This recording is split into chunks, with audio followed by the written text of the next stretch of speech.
Fenomena dan tantangan manajemen.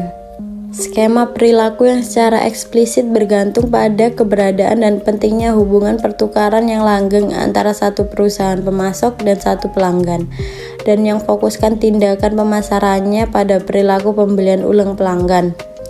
Hubungan bisnis horizontal, misalnya kerjasama antar pesaing, aliansi, kartel, tidak dibahas dalam buku ini. Pokok bahasannya adalah proses pertukaran pasar yang sedang berlangsung antara perusahaan pemasok dan perusahaan pembeli tertentu, atau hal ini berkaitan dengan pengelolaan pembelian dan penjualan kembali. Perubahan di bidang teknologi, kemajuan teknis, terutama di pasar bisnis ke bisnis, dengan perubahan besar dalam aktivitas penjualan dan aktivitas pengadaan yang terkait dengan sistem dan teknologi proses.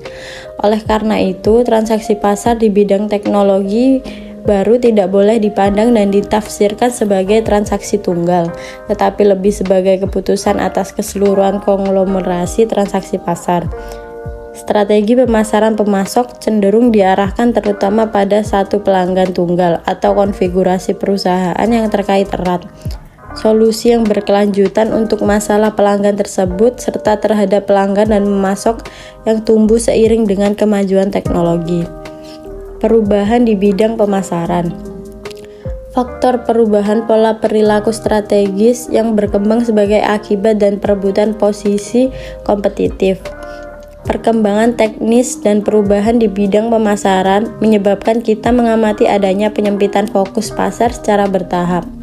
Konsep pemasaran cenderung menerapkan pedoman upaya menjangkau sebanyak mungkin pelanggan dengan rangkaian produk atau layanan tertentu. Saat ini fokusnya adalah pada satu pelanggan atau sejumlah kecil pelanggan serta sejumlah kecil pelanggan, memperluas perspektif pemecahan masalah bagi pelanggan. Hubungan bisnis, transaksi pertama, pembelian awal oleh pelanggan dan penjualan awal oleh pemasok. Internasionalisasi hubungan bisnis. Tantangan utama dalam pengelolaan hubungan bisnis adalah meningkatkan internasionalisasi hubungan tersebut.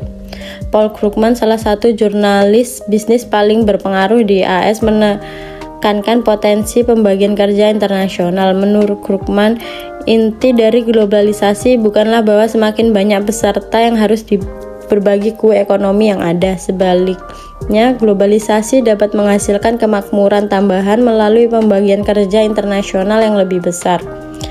Tanggung jawab dalam hubungan bisnis, globalisasi dan internasionalisasi rantai nilai tambah di banyak perusahaan telah menciptakan peluang baru bagi perusahaan dan konsumen. Pada saat yang sama, diskusi tentang perilaku perusahaan yang sesuai secara moral kembali diangkat, terutama kondisi kerja mitra asing dalam hubungan bisnis semakin menjadi perhatian publik.